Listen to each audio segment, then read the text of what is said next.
नमस्कार दोस्तों, स्वागत है आपका भाई पढ़ने के यूट्यूब चैनल पर। तो आज से मैंने आप लोगों के लिए एक इनिशिएटिव स्टार्ट किया है जहां पर मैं आपके लिए डेली बेसिस पे द हिंदू न्यूज़पेपर का एनालिसिस करूंगा। ठीक है। और मतलब इस चीज को समझना कि ये जो लेक्चर होगा सिर्फ और सिर्फ इससे रिलेटेड नहीं है कि क्या हिंदू न्यूज़पेपर में आ रहा है क्या नहीं आ रहा है। इसमें हम क्या करेंगे, इन सेशंस के थ्रू हम अपनी ओवरऑल अंडरस्टैंडिंग को बढ़ाने की कोशिश करेंगे। ठीक है। आपको पता है जिस तरीके से जो हमारी यूपीएससी के एग्जाम्स है, बीसीएस के एग्जाम्स है, उनका लेवल बढ़ता जा रहा है, तो उसके लिए हमें अपनी ओवरऑल अंडरस्टैंडिंग को बढ़ाना पड़ेगा। ठीक है। तो इसीलिए मैं ये सेशंस लेके आया हूँ जिससे आपकी ओवरऑल अंडरस्टैंडिंग बढ़े किसी भी टॉपिक को लेकर। ठीक है। साथ ही साथ देखो, सारे के सारे जो टॉपिक्स द हिंदू में आ रहे हैं वो पढ़ना इंपॉर्टेंट नहीं। ठीक है। क्यों ऐसा क्यों है? क्योंकि बहुत सारे जो मतलब कि आप समझो टॉपिक्स हैं वो हमारे पॉलिटिकली अलाइंड होते हैं। ठीक है। तो हमें क्या करना है, हमें जो भी हमारे पॉलिटिकली अलाइंड जितने भी हमारे मतलब कि टॉपिक्स है उससे हमें ये देखना है क्या हम स्टैटिक का कोई ऐसा टॉपिक है जिसका रिवीजन कर सकते हैं, या कोई साइंस एंड टेक का ऐसा कोई टॉपिक है जिससे रिलेटेड हम अपना स्टैटिक वाला क्वेश्चन रिवाइज कर सकते हैं। तो वो भी हम इन सेशंस के थ्रू करेंगे। जैसे कि आज का ही एक टॉपिक है जिसमें 10th शेड्यूल के बारे में बात करी गई है। तो हम क्या करेंगे कि उस 10th शेड्यूल के टॉपिक को ना पढ़कर उसका स्टैटिक का रिवीजन कर लेंगे। ठीक है। बस ये देख लेंगे कि ओवरऑल न्यूज क्या थी। इससे आपको मतलब आपकी पर्सनालिटी में आपको ग्रोथ देखने को मिलेगी। कैसे? जब आपकी किसी भी टॉपिक को लेके ओवरऑल अंडरस्टैंडिंग बढ़ेगी। ठीक है। आपको बहुत सारे फैक्ट्स जो है वो समझ में आएंगे, बहुत सारी चीजें आपको न्यू पता चलेंगी। तो आपकी धीरे धीरे क्या होगी, जब आप एक लंबे सेशन तक लंबे टाइम तक इन सेशंस को देखेंगे तो आपकी पर्सनालिटी ग्रोथ होगी। साथ ही साथ मैंने जितना भी यहाँ पे कंटेंट रखा है वो आपका एग्जाम ओरिएंटेड है। मैं कुछ आपको बहुत ज्यादा नहीं पढ़ाने वाला, आपके साथ बहुत सारे फैक्ट्स शेयर नहीं करने वाला, सिर्फ उतनी चीजें हम यहाँ पे कवर करेंगे जो भी एग्जाम ओरिएंटेड हो। ठीक है। तो आज के जो टॉपिक्स हैं उनसे रिलेटेड कुछ चीजें हम देख लेते हैं। देखो, मैं यहाँ पे आपका बिल्कुल टाइम वेस्ट नहीं करूंगा, आपसे कोई एक्स्ट्रा चीजें बोल के या फिर आपको घुमा फिरा कर चीजें करवाकर। मैं सिर्फ सब कुछ टू द पॉइंट रखूंगा। आपका टाइम बहुत इंपॉर्टेंट है। ठीक है। आप एग्जाम की प्रिपरेशन कर रहे हो तभी इस लेक्चर तक आए। ठीक है। तो इसीलिए मैं चीजें बस एग्जाम ओरिएंटेड रखूंगा, पॉइंट टू पॉइंट हम बात करेंगे। ठीक है। अब देखिए यहाँ पे पहला जो हमारा टॉपिक है, ठीक है, हम डिटेल में सब कुछ देखेंगे। पहले मैं आपको ओवरव्यू दे देता हूँ। Scoreboard, the CBSE was ill prepared for the examination reforms it undertook. अगर किसी भी मतलब कि कोई भी ऐसा स्टूडेंट है जिसको इंग्लिश समझने में प्रॉब्लम होती है तो मैं बस इतना बोलूंगा, कंटेंट इंग्लिश में जरूर है बट मैं हिंदी में ही बोलूंगा। ठीक है। तो आपको वो चीजें समझ में आ जाएगी, आपको कोई भी प्रॉब्लम नहीं है। ओके। अब देखो जरा यहाँ पे बोला गया the CBSE was ill prepared for the examination reforms it undertook. अभी आपको पता है रिसेंटली सीबीएसई ने एक नया कंप्यूटर नेटवर्क जो है वो इंट्रोड्यूस करा था पेपर को इवैल्यूएट करने के लिए। ठीक है। और ऐसा करने के बाद हमें ये बात समझ में आई कि सीबीएसई ने एक गलती कर दी कि उन्होंने इसे मतलब कि ऐसा कोई पायलट प्रोजेक्ट को लेके नहीं आए कि स्मॉल स्केल पे इसे वो पहले टेस्ट करें। उन्होंने डायरेक्टली जितने भी स्टूडेंट्स थे, 18 लाख टू 20 लाख स्टूडेंट्स थे, उनके सारी की सारी आंसर शीट जो है उसे चेक करने के लिए इस सिस्टम को यूज कर लिया। और इसकी वजह से बहुत सारी हमें प्रॉब्लम्स देखने को मिली जो हम लेक्चर में देखेंगे। ठीक है। साथ ही साथ सेकेंड टॉपिक जो है, India energy strategy needs price correction. अब ऐसा क्यों बोला गया?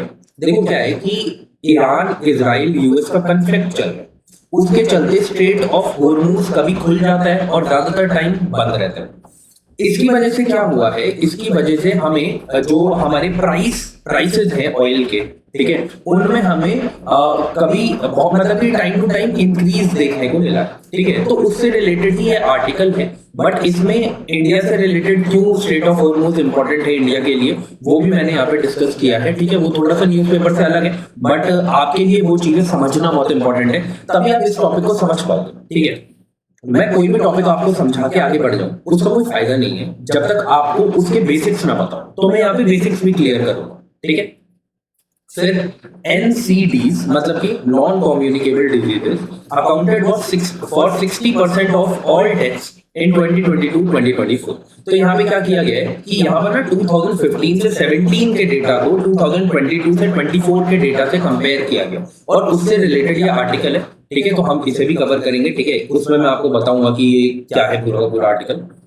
फिर ये वो आर्टिकल था जो थोड़ा पॉलिटिकली अलाइंड था, बट मैंने सोचा कि क्यों ना मैं आपको एंटी डिफेक्शन लॉ जो है उससे रिलेटेड क्या इंपॉर्टेंट चीजें जो आपको आपके एग्जाम पॉइंट ऑफ व्यू से पता होनी चाहिए, मैं वो यहाँ पे डिस्कस करूंगा। ठीक है, फिर उसके बाद C level hands on a skater. ये क्या है कि क्लाइमेट चेंज की वजह से क्या हो रहा है, जो ग्लेशियर्स का वाटर है वो पिघल कर हमारे इक्वेटर की तरफ मूव कर रहा है, मतलब पोल से लेके इक्वेटर की तरफ मूव कर रहा है। इसकी वजह से हमें क्या देखने को मिल रहा है कि एक रिपोर्ट आई थी जिसमें ये बताया गया कि इस रीजन की वजह से, इस क्लाइमेट चेंज की वजह से, ये जो पोल से वाटर, पोल से जो ग्लेशियर्स हैं वो पिघल कर जब वो वाटर इक्वेटर तक आ रहा है, उसकी वजह से अर्थ की रोटेशन स्लो हो रही है।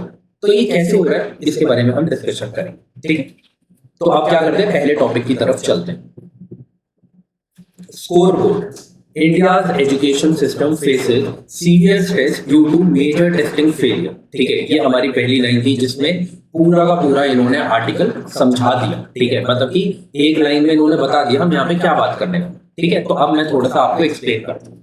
अभी रिसेंटली क्या हुआ, आप जो लोग हैं नीट के फियास्को से निकले ही थे। फियास्को का मतलब होता है कि कोई भी चीज जो बहुत ही डिसओरिएंटेड हो या फिर बहुत ही खराब तरीके से करवाई गई हो। ठीक है, तो ऐसे नीट का पेपर देखा आपने, लीक हुआ था, उससे लोग उभरे ही नहीं थे कि सीबीएसई ने क्या किया कि जो स्टूडेंट्स थे, क्लास 12 के स्टूडेंट्स थे, 18 to 20 लाख स्टूडेंट्स थे, उनके आंसर शीट्स को इवैल्यूएट करने के लिए एक नया सिस्टम लेके आए, एक नया कंप्यूटर नेटवर्क लेके आए जिसका नाम था ऑन स्क्रीन मार्किंग। ठीक है, जिसमें क्या किया गया, आंसर शीट्स को स्कैन किया गया। ठीक है, एंड क्या किया गया, एआई के थ्रू ही उसको चेक किया गया, इवैल्यूएट किया गया। बट इसमें क्या हुआ कि जो स्टाफ था, ठीक है, वो प्रॉपरली ट्रेन ही नहीं था ये काम करने के लिए। आपको पता है कोई भी न्यू टेक्नोलॉजी आती है तो ये एक्सपेक्ट कर लेना कि जो स्टाफ है जो ये काम कर रहा है उसको ये पहले से ही आता हो, या फिर उसको प्रॉपर ट्रेनिंग ना देना, ये तो बहुत ही बेकार बात है। ठीक है, तो हुआ यही कि क्योंकि प्रॉपर स्टाफ को ट्रेनिंग नहीं दी गई थी, एक्सपर्ट्स की कंसल्टेशन नहीं ली गई थी, और directly on screen marking system को, ठीक है, या फिर मैं बोलूं इस कंप्यूटर नेटवर्क को यूज किया गया, इसकी वजह से बहुत सारे डिसरप्शंस देखने को मिले। जैसे कि मतलब कि किसी और की आंसर शीट के मार्क्स किसी और के नाम के आगे चढ़ा दिए गए। ठीक है, मतलब कि जो मार्किंग थी वो गलत करी गई। ठीक है, तो हमें मिसमैच स्क्रिप्ट्स देखने को मिली कि मतलब किसी और के मार्क्स किसी और बच्चे को मिल गए। ठीक है, अनइवैल्यूएटेड शीट्स, आपको पता है कि अगर आपने स्कैन किया, स्कैन प्रॉपरली नहीं हुआ, तो उसकी वजह से हमें क्या देखने को मिल सकता है, हमें ये देखने को मिल सकता है कि जो भी एआई है जो उसे जिसे हम कहते हैं कि चेक करने की कोशिश कर रहा है, वो उसे चेक ही नहीं कर पाएगा प्रॉपरली। क्योंकि टीचर्स जब इसे मैनुअली चेक करते थे तो वो प्रॉपरली क्या करते थे, वो प्रॉपरली चेक करते थे कि बच्चे ने लिखा क्या है। बट अगर एआई उस मैं बोलूं कि उस मतलब कि जो राइटिंग है उसे ही ना समझ पाए, तो उसकी वजह से क्या है कि उसके इवैल्यूएशन में भी हमें प्रॉब्लम देखने को मिलेगी। साथ ही साथ मिसिंग एंड अनक्लियर स्कैन्स। ठीक है, मतलब कि भाई ऑब्वियसली जब स्कैन्स प्रॉपर नहीं है, मिसिंग है कुछ स्कैन्स, तो इवैल्यूएशन में प्रॉब्लम आएगी।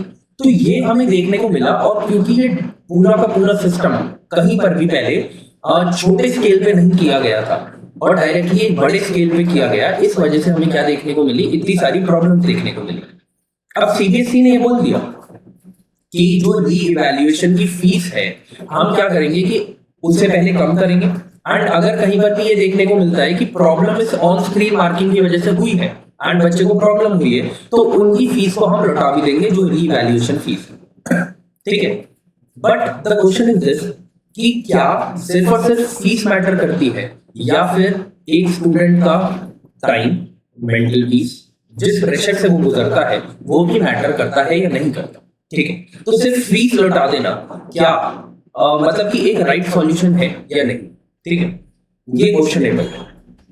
साथ ही साथ ये चीज देखी गई कि अगर कभी ये पूछ लिया जाए कि ऑन स्क्रीन मार्किंग है क्या, क्योंकि बहुत बड़ी प्रॉब्लम देखने को मिली, एक जिसे हम कहते हैं कि एक टाइप का रेवोल्यूशन लेके आना चाह रही थी सीबीएसई कि हम क्या करेंगे कि मैनुअल से एआई की तरफ, या बोलूं कंप्यूटर नेटवर्क की तरफ शिफ्ट कर जाएंगे अपने पेपर्स को इवैल्यूएट करने पर। लेकिन क्योंकि ये चीज फेल हो गई तो हो सकता है कि ऑन स्क्रीन मार्किंग आपसे पूछ लिया जाए कि किसने इंट्रोड्यूस किया था। तो आपको याद रखना है सीबीएसई ने इंट्रोड्यूस किया था। ठीक है, क्या है ये डिजिटल इवैल्यूएशन मेथड है, जिसके थ्रू क्या किया गया, क्लास 12 के जो स्टूडेंट्स थे उनकी आंसर शीट को चेक किया गया और जो मैनुअल लेबर पहले यूज करी जाती थी उसको यहाँ पर पूरी तरीके से हटाने की कोशिश करी गई। ठीक है, तो ये हमारा टॉपिक था। इसे अब अगर आप पढ़ना चाहें द हिंदू से तो आप पढ़ सकते हैं, नहीं भी पढ़ना चाहें तो मैंने यहाँ पे सब कुछ कवर कर दिया। ठीक है, नेक्स्ट टॉपिक की तरफ चलते। नेक्स्ट टॉपिक में ये बोला गया है India energy strategy needs price correction. अभी क्या हुआ कि आपको पता है कि पहले ऐसा करता हूं कि आपको बेसिक बता देता हूं, फिर इस हम टॉपिक पे आएंगे। ठीक है, थोड़ा बेसिक्स की तरफ चलते हैं। देखिए, ये आपको स्ट्रेट ऑफ हॉर्मूज देखने को मिलता है इधर, है ना, ये ईरान है, ये यहाँ पर आपका पर्शियन गल्फ है। ठीक है, और ये पर्शियन गल्फ को और इंडियन ओशन को, इंडियन ओशन में भी अरेबियन सी को, या फिर यहाँ पर जो हमारा ओमान सी है, इसको कनेक्ट कौन करता है, इसको कनेक्ट करता है स्ट्रेट ऑफ हॉर्मूज। ठीक है, यहाँ पर छोटा सा पार्ट आपको यहाँ पे दिख रहा होगा, ये छोटा सा पार्ट जो है जो स्ट्रेट ऑफ हॉर्मूज से लगा हुआ है, ये एक्चुअल में यूएई का नहीं है। ये छोटा सा पार्ट जो है ये किसका है, ये ओमान का है। मतलब कि यहाँ तक जो बॉर्डर है वो यूएई का है और इसके बाद एक छोटा सा पार्ट है जो ओमान का है।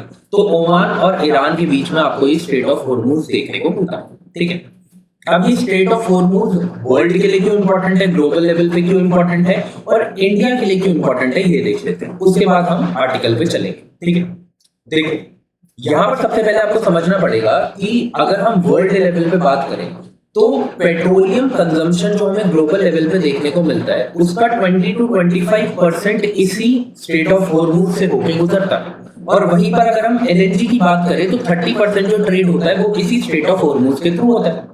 ये तो ग्लोबल लेवल की बात है। वहीं पर अगर हम इंडिया के पर्सपेक्टिव से बात करें तो इंडिया का जो 80% क्रूड ऑयल है वो इसी स्ट्रेट ऑफ हॉर्मूज से पास करके हम तक पहुंचता है। और अगर एलपीजी की बात करें तो 80 to 90% जो एलपीजी है वो भी इसी स्ट्रेट ऑफ हॉर्मूज से पास होकर हम तक पहुंचता है। साथ ही साथ कतर हमारे लिए बहुत इंपॉर्टेंट है। अगर आप कतर को देखना चाहेंगे तो कतर हमारे पास यहाँ पर है। ठीक है, कतर को भी अगर कुछ भी हमें सामान हम तक पहुंचाना है तो उसको स्ट्रेट ऑफ हॉर्मूज से पास करना ही पड़ेगा अगर हमें ट्रेड करना है कतर के साथ। और कतर हमारे इंडिया में जितनी भी एलएनजी सप्लाई होती है उसकी 50% जो एलएनजी है वो कतर से ही आती है। ठीक है, दिस इज द रीजन कि कतर इंपॉर्टेंट है, और कतर इंपॉर्टेंट है तो स्ट्रेट ऑफ हॉर्मूज इंपॉर्टेंट है। और यही जो एलएनजी है वो फर्टिलाइजर प्रोडक्शन में यूज होती है, पावर जनरेशन में यूज होती है, सिटी गैस नेटवर्क्स के लिए इंपॉर्टेंट है। ठीक है, तो इस वजह से हमारे लिए स्ट्रेट ऑफ हॉर्मूज इंपॉर्टेंट है। वहीं पर अगर हम बात करेंगे जो पॉलिएस्टर इंडस्ट्री है, जो पॉलिएस्टर इंडस्ट्री है हमारे इंडिया की, वो हेवीली रिलाई करती है इथाइलिन ग्लाइकोल। ठीक है, तो अब ये भी याद रखना है कि इथाइलिन ग्लाइकोल जो है वो कौन सी इंडस्ट्री में यूज होता है, पॉलिएस्टर इंडस्ट्री। ठीक है, तो ये जो इथाइलिन ग्लाइकोल है ये भी हमारा मैक्सिमम कहां से आता है, स्ट्रेट ऑफ हॉर्मूज से। तो अब आपको एक ओवरऑल अंडरस्टैंडिंग मिल गई होगी कि क्यों स्ट्रेट ऑफ हॉर्मूज हमारे लिए इतना इंपॉर्टेंट है। ठीक है, अब जरा आ जाते हैं हम अपने आर्टिकल पे। ठीक है, यहाँ पे ये बोला गया जो वेस्ट एशिया में मेनली जो ईरान, इजराइल और यूएस का जो हमारा कॉन्फ्लिक्ट है उसकी वजह से जो स्ट्रेट ऑफ हॉर्मूज में हमें ट्रेड डिस्ट्रप्शन देखने को मिल रही है, क्योंकि स्ट्रेट ऑफ हॉर्मूज ज्यादातर टाइम बंद है, बीच बीच में खुल जाता है, कुछ कंट्रीज को अलाउ कर देता है, बट फिर भी एक बड़ी पिक्चर देखें तो वो बंद ही है। ठीक है, ये देखा गया इसकी वजह से, इस रीजन की वजह से जो स्ट्रेट ऑफ हॉर्मूज में डिस्ट्रप्शन हो रही है उसकी वजह से ग्लोबल लेवल पर जो एडवांस्ड इकोनॉमीज है वहां पर जो ये फ्यूल के प्राइसेस है वो 25% से बढ़ चुके हैं, 25%। ठीक है, मतलब कि अगर आप देखें जर्मनी में एंड यूके में जो प्राइसेस हैं फ्यूल के वो पहुंच चुके हैं 220 रुपीज से लेके 204 पर लीटर तक। मतलब कि जर्मनी में 220 पर लीटर और यूके में 204 पर लीटर। ठीक है, वहीं पर सबसे ज्यादा सर्ज हमें कहां पे देखने को मिली फ्यूल के प्राइसेस में, हांगकांग में, जहां पर जो रेट है वो 291 रुपीज पर लीटर देखने को हमें मिल रही है। बट अब आपके दिमाग में क्वेश्चन आ रहा होगा कि यार फिर इंडिया में अभी भी 95 या 102, 103 डीजल और पेट्रोल का अलग अलग है, तो ऐसा क्यों देखने को मिल रहा है कि इंडिया में इतना कम है। देखो इसके पीछे बहुत सारे रीजंस हैं। सबसे इंपॉर्टेंट रीजन है स्टेट का इंटरवेंशन। आपको पता है स्टेट फ्यूल के ऊपर एक्साइज ड्यूटी लगाती है, ठीक है। अब ये जो एक्साइज ड्यूटी है, अगर इसे बढ़ा दिया जाए तो फ्यूल के प्राइसेस बढ़ जाएंगे, अगर इसको कम कर दिया जाए तो फ्यूल के प्राइसेस कम हो जाएंगे, ठीक है। तो इसीलिए जो सरकार है इसने बहुत लंबे टाइम तक जो एक्साइज ड्यूटी है उसे कम रखा, बट अब क्योंकि ऑब्वियसली यार फाइनेंशियल जो हमारा मतलब कि फाइनेंशियल सपोर्ट जो है, अगर हम बहुत ज्यादा देंगे तो इसकी वजह से हमारे कंट्री को भी तो लॉस हो रहा है कहीं ना कहीं, है ना। तो इस वजह से अब क्या है कि अब गवर्नमेंट थोड़े थोड़े टाइम पर क्या कर रही है, इन प्राइसेस को बढ़ा रही है। जैसे अब आप देखोगे मतलब कि हर 2-3 दिन में 1 रुपए बढ़ी जा रहा है, ठीक है। तो वही हमें देखने को मिल रहा है। तो अभी तक तो क्या कर रही थी कि स्टेट का इंटरवेंशन बहुत ज्यादा था, और अभी भी है, ठीक है, अभी भी स्टेट कर रही है। आपको दिख रहा है कि प्राइसेस बढ़ रहे हैं, बट अभी भी स्टेट सपोर्ट कर रही है। प्लस हमने सप्लाई में डाइवर्सिफिकेशन करी है, इस वजह से भी हमारा क्या है, हमें थोड़ा कम प्राइस पर भी अपना पेट्रोल डीजल देखने को मिल रहा है। जो हमारे एडवांस्ड इकोनॉमीज है ना, मतलब वेस्टर्न वर्ल्ड जो है वो हेवीली डिपेंडेंट है मेनली अरब कंट्रीज के ऊपर, ठीक है, ऑयल के लिए।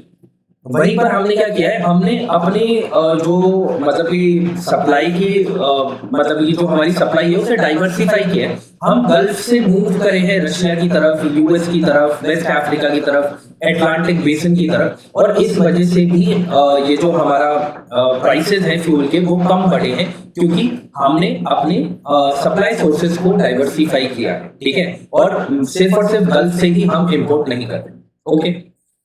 साथ ही साथ जो आपको याद रखना है कि हमें ना इसी रीजन की वजह से, जो मैं बोल रहा हूँ स्टेट इंटरवेंशन हो रहा है, इसकी वजह से हमें काफी लॉसेस देखने को मिल रहे हैं। और एक डेटा ये दिया गया था कि पर डे के हिसाब से हमें 700 से 800 करोड़ तक का लॉस देखने को मिल रहा है, ठीक है। स्टेट से मेरा मतलब है गवर्नमेंट, ठीक है। उसके बाद इसमें एक इंपॉर्टेंट चीज की ये बोला गया था कि जो मेजर इकोनॉमी है वहां पर ये देखा गया कि एकदम से 25% इंक्रीज कर दिया गया, बट हमारे देश में देखा जा रहा है कि सिर्फ 7% से इंक्रीज अभी देखने को मिला है। और धीरे धीरे सरकार क्या कर रही है, धीरे धीरे सरकार प्राइसेस को बढ़ा रही है, ठीक है। बट इससे एक प्रॉब्लम हो रही है, इससे एक प्रॉब्लम ये हो रही है कि अभी किसी को पता नहीं है कि ये प्राइसेस कहाँ जाके रुकेंगे, ठीक है। तो इस वजह से क्या है कि जो राइटर है उसका ये कहना है कि एक बारी ही सरकार को ये जो हमारे फ्यूल के प्राइसेस है उसे बढ़ा देना चाहिए, ठीक है, ताकि लोगों को पता हो, जो जनता है उसे पता हो कि ये पर्टिकुलर प्राइस है जो अब हमें पे करना है, ठीक है। और वो अपनी डेली जो कंजम्पशन है पेट्रोल की, डीजल की, उसे जिसे हम कहते हैं कि एक लिमिट सेट करना है, ठीक है। क्योंकि अगर डेली बेसिस पे प्राइस बढ़ते रहेंगे तो बहुत अनसर्टेनिटी रहती है कि ये प्राइसेस कहाँ तक जाएंगे, क्या ये 200 टच करेंगे या फिर 110 पे ही रह जाएंगे, ठीक है। तो ये राइटर ने बोला, ठीक है। उसके बाद ये मैंने आपको समझा दिया पूरा, ठीक है। अब है नेशनली बोल रहा हूँ नॉन कम्युनिकेबल डिजीजेस। थोड़ा सा पानी पी लेता हूँ, उसके बाद हम ये देखते हैं।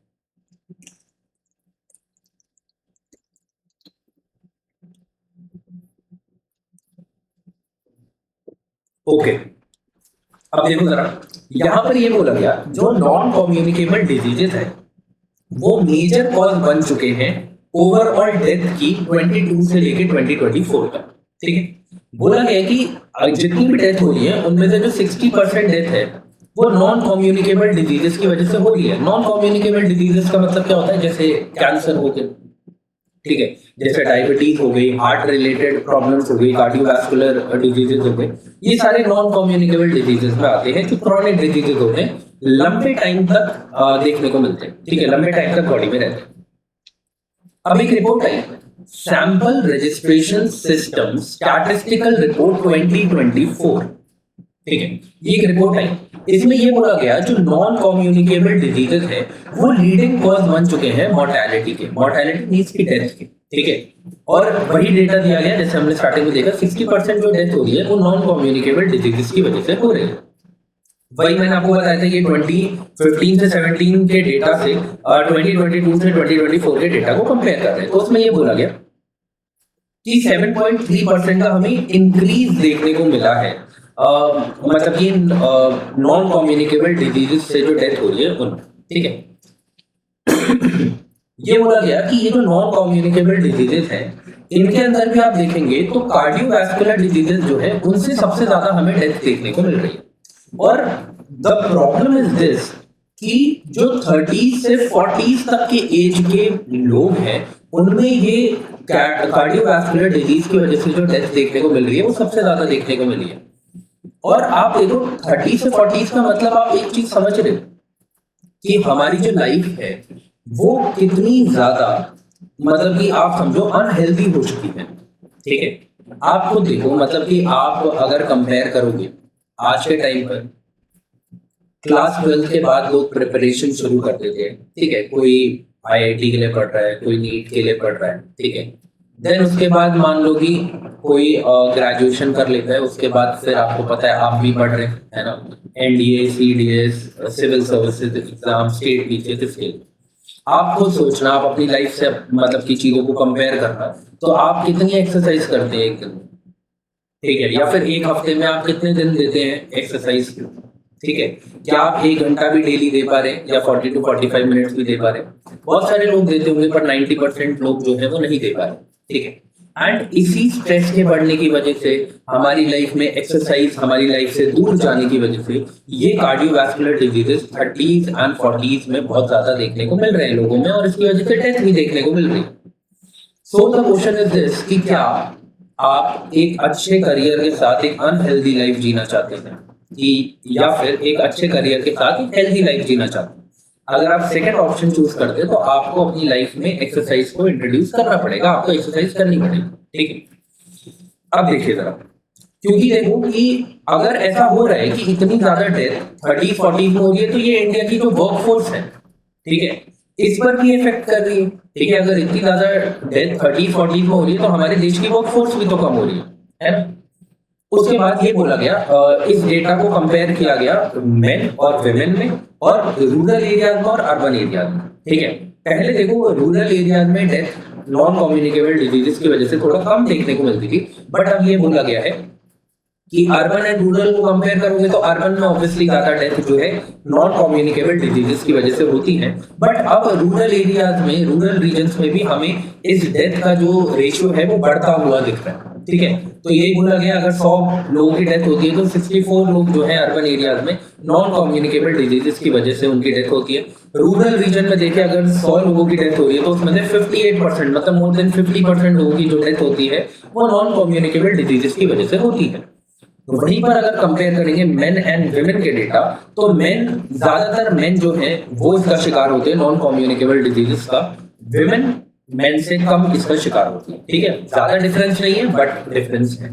ठीक, उसके बाद ये बोला गया है, ये बहुत इंपॉर्टेंट डेटा है, इसको प्लीज याद रखना। अगर ना आप देखेंगे कि जैसे नॉन कम्युनिकेबल डिजीज आपने देख लिया, अगर आप 15 से 29 इयर्स के जो लोग हैं इस एज ग्रुप के डेटा को कंपेयर करोगे तो जो लीडिंग कॉज है वो नॉन कम्युनिकेबल डिजीज नहीं है, वो क्या है? वो है सुसाइड। क्या है? सुसाइड। तो देखो पहले एग्जाम पॉइंट ऑफ व्यू से बताता हूँ, फिर बात करेंगे सोशल लेवल को। एग्जाम पॉइंट ऑफ व्यू से अगर आप इसे समझने की कोशिश करें तो हो सकता है वो आपसे क्वेश्चन ऐसा बना दे कि मतलब कि इन डेटा को ऊपर नीचे कर दे, लाइक 15 से 29 एज ग्रुप की जगह डाल दे 30s 40s के जो लोग हैं वहां पर लीडिंग कॉज जो डेथ की देखी गई है वो सुसाइड देखी गई है। तो मतलब ऐसा घुमा फिरा सकते हैं आपको, तो याद रखना है जो आप मतलब कि 30+ लोगों को देखोगे तो नॉन कम्युनिकेबल डिजीज की वजह से ज्यादा डेथ हमें देखने को मिलती है। वहीं पर अगर 15 से 29 ईयर्स के एज ग्रुप में अगर आप देखेंगे तो लीडिंग कॉज जो डेथ की है वो सुसाइड है। अब ये सुसाइड के बहुत सारे रीजन है, जिसमें से सबसे बड़ा रीजन जो है वो क्या है? Mental health pressure. ठीक, वो मेंटल हेल्थ प्रेशर अनएम्प्लॉयमेंट की वजह से भी हो सकता है। लाइक अभी आपने देखा कि मतलब वो अनएम्प्लॉयमेंट का ऑप्शन वो तो नहीं है एग्जाम्पल, बट फिर भी नीट का आपने एग्जाम देखा। ठीक है, नीट का एग्जाम हुआ, इतना बड़ा एग्जाम है, लीक हो गया। लीक होने की वजह से बहुत सारे लोग थे जो डिसहार्टन हो गए, अनसर्टेनिटीज थी कि री एग्जाम होगा तो कैसे होगा। ठीक है, फिर क्या मैं वैसा परफॉर्म कर पाऊंगा या नहीं कर पाऊंगी। ठीक है, मतलब कि सबके अलग अलग क्वेश्चन थे, उसकी वजह से हमें देखने को मिला कि सुसाइड के केसेस देखने को मिले। ऐसे ही आप एसएससी के एग्जाम्स देखेंगे किस तरीके से लीक हो जाते हैं। अभी जीडी का एग्जाम जो है वो लीक होते हुए हमें दिखा, एसएससी जीडी का एग्जाम। ठीक है, जहां पर फिर स्टूडेंट्स ने तोड़ फोड़ कर दी, है ना। वहीं पर फिर आप यूपीएससी सिविल सर्विसेज का एग्जाम अभी हुआ है, उसमें भी लोगों की बहुत ज्यादा शिकायतें हैं कि एग्जाम जो है इट वाज वेरी अनसर्टेन। बहुत सारे जो टीचर्स हैं, स्टूडेंट्स हैं, उनके हिसाब से the exam was absurd. UPSC के हिसाब से दे हैव टोटल राइट कि वो ऐसा एग्जाम बना सकते हैं विच इज क्वेश्चनेबल। बट मतलब कि ओवरऑल इससे क्या समझ में आ रहा है कि लोगों के दिमाग में बहुत ज्यादा रीजन है जिसकी वजह से उनकी लाइफ में स्ट्रेस आ रहा है, ठीक है। और फिर वही बात, एक्सरसाइज कम, ठीक है, सोशल आइसोलेशन ज्यादा हो गया, पढ़ाई इतनी करनी है, स्ट्रेस इतना ज्यादा है कि अब जैसे पहले दोस्तों में बैठा करते थे, लोगों के साथ बैठा करते थे, अपने दिल की बात कर लिया करते थे, अब लोग नहीं करते और इस वजह से स्ट्रेस जो है बिल्डअप होता रहता है। एंड फिर ऐसा स्टेप इंसान उठा लेता है अगर किसी भी पॉइंट पर वो एक ऐसी सिचुएशन में आके खड़ा हो जाता है जब उसे लगता है कि लाइफ और डेथ के बीच में कोई भी डिफरेंस नहीं रहा, ठीक है। फिर एकेडमिक स्ट्रेस वो हमने बात कर ली, सोशल आइसोलेशन हमने बात कर ली, ठीक है। तो बस आपको एग्जाम पॉइंट ऑफ व्यू से याद रखना है कि जो लीडिंग कॉज है डेथ की, ऑल ओवर डेथ की, ठीक है, ऑल डेथ्स की जो नेशनल लेवल पे, वो है नॉन कम्युनिकेबल डिजीज। और अगर 15 से 29 के एज ग्रुप के बीच में बात करें तो इट इज सुसाइड, ठीक है। आगे बढ़ते हैं। Rajya Sabha defection constitutional question. देखो अब ये जो आर्टिकल है थोड़ा पॉलिटिकली अलाइंड है, बट क्या हमें ऐसे आर्टिकल्स पे टाइम वेस्ट करना है? नहीं करना, बट उससे रिलेटेड जो हमारा कॉन्स्टिट्यूशनल प्रोविजन है वो हमें जरूर देख लेना, ठीक है।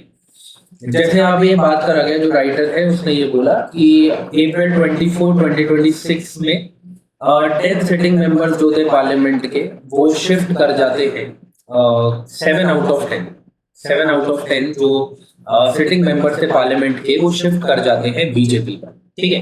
तो हमारे क्वेश्चन ये नहीं है कि बीजेपी में शिफ्ट करे, क्यों करे, ये वो नहीं। हमारे लिए क्या क्वेश्चन है कि जब एक पॉलिटिकल पार्टी से दूसरी पॉलिटिकल पार्टी पे शिफ्ट किया जाता है तो वहां पर कौन सा कॉन्स्टिट्यूशनल प्रोविजन आता है, विच इज 10th शेड्यूल, है ना, यहाँ पे लिखा ही है, ठीक है, 10th शेड्यूल। अब हमें क्या करना है, हमें प्रोविजंस एक्सेप्शंस 10th शेड्यूल में पढ़ लेने हैं ताकि हमारा स्टैटिक का रिवीजन हो जाए, ठीक है। तो होता क्या है कि जैसे क्या है कि अगर मैं एक सीट पर जीत गया, समझ लो मैं एमपी, ठीक है, मैं इस सीट से जीत गया, मैं एक पॉलिटिकल पार्टी से बिलोंग करता हूँ, बट मुझे समझ में आया कि ये पॉलिटिकल पार्टी मुझे मेरा काम नहीं करने दे रही जिस तरीके से मैं चाहता हूँ, और मुझे दिखता है कि जो दूसरी पार्टी है ये ज्यादा मेरे आइडियोलॉजी के हिसाब से पॉलिटिकली अलाइंड है, तो मैं क्या करता हूँ, मैं इधर से इधर घुस जाता हूँ, ठीक है। But the question is this कि आपको उस पार्टी ने सपोर्ट किया, आप उस पार्टी के साथ जुड़े हुए थे, क्या आप जीतने के बाद दूसरी पार्टी का पार्ट बन सकते हैं? दी थिंग इज नॉट, ठीक है, द आंसर इज नॉट। आप ऐसा नहीं कर सकते। अगर आप उस पार्टी की हेल्प से या उस पार्टी की थ्रू उस पार्टी से एक सीट जीते हैं तो आप किसी और पार्टी का पार्ट नहीं बन सकते, ठीक है। अगर आप ऐसा करते हैं तो आपके ऊपर 10th शेड्यूल का एंटी डिफेक्शन लॉ लगाया जाएगा। अब ये एंटी डिफेक्शन लॉ क्या, किस पे लागू होता है, ठीक है, इसे देख लेते हैं, और एक्सेप्शंस क्या है ये भी देख लेते हैं। तो सबसे पहले आपको याद रखना है कि एप्लीकेबिलिटी क्या है। मेंबर ऑफ पार्लियामेंट हो या मेंबर ऑफ स्टेट लेजिस्लेचर हो, एमएलएज, एमएलसीज, एमपीज जो भी है, सबके ऊपर ये एंटी डिफेक्शन लॉ लागू हो, ठीक है। चाहे वो इलेक्टेड मेंबर हो, चाहे वो इंडिपेंडेंट मेंबर हो, चाहे वो नॉमिनेटेड मेंबर हो, तीनों के ऊपर ये लागू होगा, पर सबके ऊपर अलग तरीके से लागू होता है। जैसे कि इलेक्टेड मेंबर की आप बात करें, अगर कैसे लागू हो जाएगा किसी के ऊपर, मान लो कि आप वही जैसे एक सीट जीत गए उस पॉलिटिकल पार्टी से, उसके बाद आपने वॉलंटरीली रिजाइन कर दिया कि अब मैं इस पार्टी का मेंबर नहीं हूं, तो आपकी सीट भी चल जाएगी, आपके ऊपर एंटी डिफेक्शन लॉ लग जाएगा। या फिर क्या होता है कि अगर मतलब समझ लो कि कोई भी किसी भी टाइप का बिल है या कोई भी मतलब कि व्हिप है पार्टी की, ठीक है, जिसमें पार्टी ने कहा कि आपको यही चीज बोलनी है, आपको यस ही दबाना है या पर्टिकुलरली नो ही दबाना है, ठीक है, मतलब आपको एक पर्टिकुलर जो बिल है या फिर एक पर्टिकुलर जो आपका डिसीजन है उसी के साथ चलना है, ठीक है। बट आप क्या करते हैं, आप इंडिविजुअल लिबर्टी अपनी देखते हैं और आप कहते हैं नहीं मैं अपनी पार्टी के अगेंस्ट जाऊंगा। अगर आप अपनी पार्टी के व्हिप के अगेंस्ट जा रहे हैं तो भी आपके ऊपर ये एंटी डिफेक्शन लॉ लागू होगा और आपकी सीट छिन जाएगी, ठीक है। वहीं का अगर कोई इंडिपेंडेंट मेंबर है तो वो किसी भी पॉलिटिकल पार्टी से अलाइंड नहीं हो सकता, क्योंकि वो इंडिपेंडेंटली लड़ा था।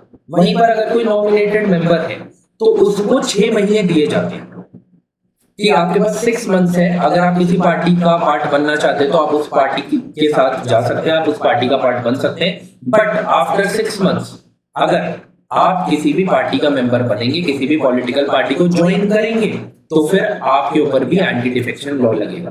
तो मतलब इलेक्टेड मेंबर्स, इंडिपेंडेंट मेंबर्स और नॉमिनेटेड मेंबर्स पर एंटी डिफेक्शन लॉ लगता है, पर अलग तरीके से।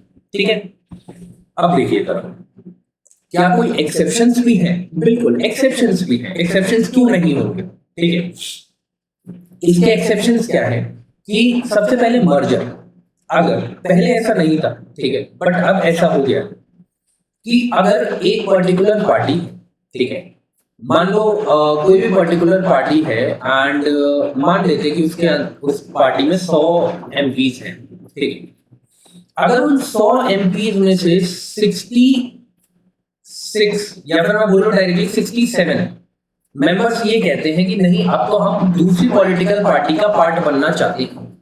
67 का मतलब है 66 से ज्यादा, मतलब कि 2/3 से ज्यादा।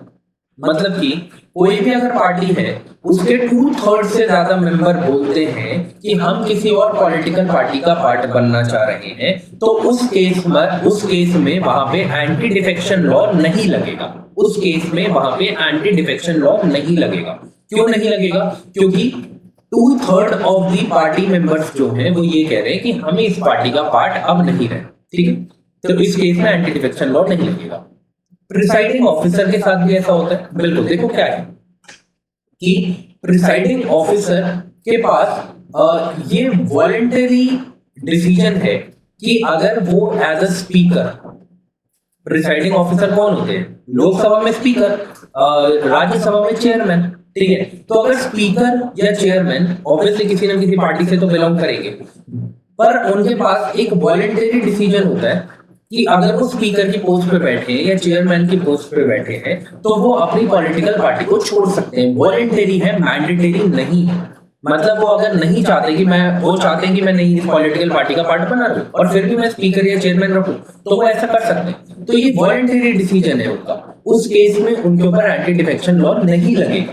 ठीक है, बट अगर कहीं पर भी आपको स्टेटमेंट लिखी हुई दिख जाए कि इट इज मैंडेटरी कि किसी भी प्रिसाइडिंग ऑफिसर को अपनी पार्टी से रिजाइन करना पड़ेगा अगर वो स्पीकर या चेयरमैन बन जाए, ठीक है, तो ऐसी स्टेटमेंट को आपको गलत मानना है। मैं रिकॉल कर पा रहा हूँ यूपीएससी का ही कोई एग्जाम है जिसमें ऐसी स्टेटमेंट थी मैंडेटरी वाली, तो आपको याद रखना है वो मैंडेटरी नहीं, वो वॉलंटरी है। ठीक है, उसके बाद द क्वेश्चन इज दिस कि कौन डिसाइड करेगा कि एंटी डिफेक्शन लॉ किसी के ऊपर लगेगा नहीं लगेगा? फाइनल डिसीजन किसका है? तो लोकसभा में स्पीकर का और राज्यसभा में चेयरमैन का, और ऐसे ही स्टेट लेजिस्लेचर में भी जो प्रिसाइडिंग ऑफिसर्स हैं उनका फाइनल डिसीजन होता है। ठीक, आगे बढ़ते हैं, थोड़ा सा पानी पी लेते हैं, लास्ट की पेज है। ठीक है, इसके बाद कुछ नहीं है।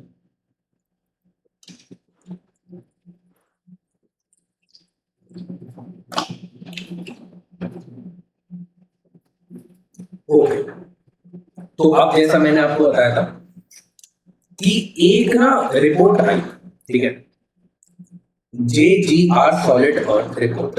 ठीक है, इसमें जो रिसर्चर है वो ये बोलता है कि क्लाइमेट चेंज की वजह से हमें क्या देखने को मिल रहा है? क्लाइमेट चेंज की वजह से हमें जो हमारे ग्लेशियर्स हैं, ठीक है, वो पिघल रहे। उसकी वजह से जो वाटर है वो नॉर्दर्न पार्ट ऑफ जो हमारा मतलब कि नॉर्थ पोल है या साउथ पोल है उससे कहां पे मूव कर रहे हैं? उससे इक्वेटर की तरफ मूव कर रहे हैं। इसकी वजह से क्या हो रहा है कि जो वेट डिस्ट्रीब्यूशन है हमारा अर्थ का, वो क्या हो रहा है? वो चेंज हो रहा है। अब जो वेट डिस्ट्रीब्यूशन चेंज कैसे होगा? जो यहाँ पे आइस का वेट था, अब वो धीरे धीरे क्या हो रहा है? वाटर जो है वो क्योंकि इक्वेटर की तरफ मूव कर रहा है, तो इक्वेटर पे आपको बल्ज जो देखने को मिलता है, आपको पता होगा, आपने ज्योग्राफी में ये बात पढ़ी होगी कि हमारी अर्थ जो है वो नॉर्थ पोल और साउथ पोल से जो है वो थोड़ी फ्लैट है, और हमें अपने मतलब कि इक्वेटर पे बल्ज देखने को मिलता है। ठीक है, इस तरीके से बल्ज देखने को मिलता है, मतलब कि पूरी तरीके से स्फीयर नहीं है हमारी अर्थ। ठीक है, तो यहाँ पर हमें क्या देखने को मिलता है? हमें यहाँ पे बल्ज देखने को मिलता है। और यहाँ पर फ्लैट है थोड़ी सी अर्थ, ठीक है। तो ऐसा हमें देखने को मिल रहा है। तो अब क्या होगा, जिस तरीके से ये वाटर मूव कर रहा है इक्वेटर की तरफ, ये बल्ज और ज्यादा बढ़ जाएगा, ये बल्ज और ज्यादा बढ़ जाएगा। अब बल्ज और ज्यादा बढ़ने की वजह से क्या होगा, देखो क्या होता है, आप खुद सोचो। मैं इस तरीके से समझ लो कि मैं अपने आप को स्पिन कर रहा हूँ, ठीक है, मैं अपने आप को स्पिन कर रहा हूँ। फिजिक्स का एक सिंपल लॉ क्या कहता है, अगर मैं अपने हाथ को ऐसे खोल लूंगा, ठीक है, तो मेरी स्पिन होने की जो स्पीड है वो कम हो जाएगी, मेरी स्पिन होने की जो स्पीड है वो कम हो जाएगी। और वहीं पे अगर मैं अपने हाथों को अपनी बॉडी के साथ, अपनी बॉडी के और पास लेके आऊंगा, तो मेरी जो स्पीड है वो इंक्रीज हो जाएगी, है ना। जो स्केटिंग करते हैं या फिर जो मतलब स्केट्स पहन के डांस करते हैं, ठीक है, वो इस चीज का यूज करते हैं, है ना। आप देखेंगे जब वो हाथ खोलते हैं तो उनकी रोटेशन की जो स्पीड है, स्पिन होने की स्पीड है वो कम होती है, और हाथ बंद करते हैं तो उनकी स्पिन होने की जो स्पीड है वो बढ़ जाती है, ठीक है। तो अब ऐसा ही अर्थ के साथ है। कैसा है अर्थ के साथ, अब आप देखो, अगर पानी इधर आ रहा है तो वाटर जो है वो फ्लो कर रहा है पोल से लेके इक्वेटर की तरफ, तो यहाँ पे बल्ज देखने को मिल रहा है। तो इनडायरेक्टली जो हमारी आर्म्स है वो स्प्रेड हो रही है अर्थ की। जब ये आर्म स्प्रेड हो रही है अर्थ की, तो इसकी वजह से क्या है, जो अर्थ की रोटेशन है वो क्या होगी, वो हमारी स्लो हो जाएगी। अर्थ की रोटेशन स्लो होगी तो इस वजह से क्या होगा, अर्थ का जो टाइम पीरियड है एक दिन का वो इंक्रीज हो जाएगा। बट आप सोचोगे क्या इतना जल्दी हो रहा है, ठीक है, इतना जल्दी सब कुछ हो रहा है, ऐसा कुछ नहीं है। देखो ये बोला गया कि 2000 से लेके 2020 तक, मतलब कि 20 साल के समय में हमें देखने को मिला कि 1.33 मिली सेकेंड्स पर सेंचुरी जो टाइम है डे का वो बढ़ रहा है। तो अगर सिंपल भाषा में बात करें तो सिर्फ 1 सेकंड बढ़ने के लिए, सिर्फ 1 सेकंड बढ़ने के लिए जो हमारा दिन होता है 24 आवर्स का होता है ऑलमोस्ट, ठीक है, वो 24 आवर्स 1 सेकंड का होगा, मतलब कि वो बता रहा हूँ मैं, ठीक है। 1 सेकंड से अगर बढ़ेगा तो उसको भी 75,000 से 80,000 ईयर्स लगेंगे। अब इस पूरे टॉपिक का हमारा मतलब मोटिव क्या था, हमने क्यों पढ़ा, क्या हमारे एग्जाम पॉइंट ऑफ व्यू से कैसे इंपॉर्टेंट है। आपको पता है कि क्वेश्चंस कैसे आते हैं कि which of the following reasons की वजह से जो हमारे अर्थ की रोटेशन की स्पीड है वो कम हो सकती है, या फिर वो बढ़ सकती है, या फिर हमारा डे जो है वो ज्यादा बढ़ सकता है, डे का जो स्पैन है वो कम हो सकता है। ये किस रीजन की वजह से हो सकता है। आपने बहुत सारे ज्योग्राफी में रीजंस पढ़े, बट अगर उसमें एक ऑप्शन आ जाता क्लाइमेट चेंज, तो आप कंफ्यूज हो जाते कि यार क्या क्लाइमेट चेंज की वजह से वो हो सकता है या नहीं हो सकता है। बट अब आपको पता है क्लाइमेट चेंज की वजह से हो सकता है। क्यों, क्लाइमेट चेंज की वजह से जो वाटर है ग्लेशियर्स में वो कहाँ मूव कर रहे हैं, इक्वेटर की तरफ। एंड अब आपको पूरा का पूरा कॉन्सेप्ट पता है। तो ये रीजन था जिसकी वजह से आपको ये टॉपिक पढ़ना था, है ना। अब मेरी थोड़ी सी बात सुन लेना, ठीक है, जाने से पहले। यहाँ हमारे आज सारे के सारे टॉपिक खत्म हो गए। अब देखो आज कितने टॉपिक थे, 1 2 3 4 5, ठीक है। अब ऐसा नहीं है रोज 5 ही टॉपिक होंगे, किसी दिन 8 टॉपिक भी होंगे, किसी दिन 4 टॉपिक भी होंगे। पर मैं कोशिश करूंगा कि कम से कम टाइम के अंदर सिर्फ और सिर्फ जो एग्जाम ओरिएंटेड चीजें आपके लिए लेके, अगर कोई भी ऐसा टॉपिक है जो आपके लिए इंपॉर्टेंट है समझने के लिए, अगर कोई सिविल सर्विसेज के लिए प्रिपेयर कर रहा है और मेंस के लिए उसके लिए इंपॉर्टेंट है, कोई डेटा हो गया या कोई कॉन्सेप्ट हो गया, तो वो मैं आपको बिल्कुल यहाँ पे पढ़ा हुआ। अगर कोई डिफेंस रिलेटेड न्यू टेक्नोलॉजी आती है तो जो डिफेंस के स्टूडेंट्स हैं उनके लिए मैं वो भी यहाँ पर मतलब ये डिस्कस करूंगा। मतलब ये जो लेक्चर्स हैं, ठीक है, जो मैं ये एनालिसिस ले रहा हूँ, ये सिर्फ किसी भी एक एग्जाम के लिए इंपॉर्टेंट नहीं है, इससे सारे के सारे एग्जाम्स जो है वो कवर होंगे। चाहे वो आपका यूपीएससी का कोई भी एग्जाम हो, CAPF assistant commandant, civil services का एग्जाम हो गया, डिफेंस का एग्जाम हो गया, एनडीए सीडीएस, कोई पीसीएस का एग्जाम हो, ठीक है, उन सब के लिए आपके लिए इंपॉर्टेंट है, क्योंकि इन लेक्चर्स के थ्रू ही आपकी ओवरऑल अंडरस्टैंडिंग बनेगी।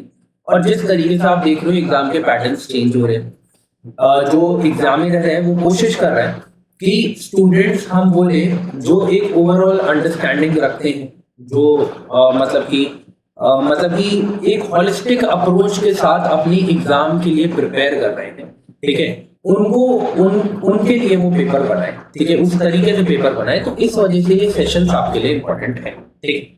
तो आज के लिए बस इतना ही है। अब हम मिलेंगे अपने नेक्स्ट सेशन में, तब तक के लिए जय हिंद।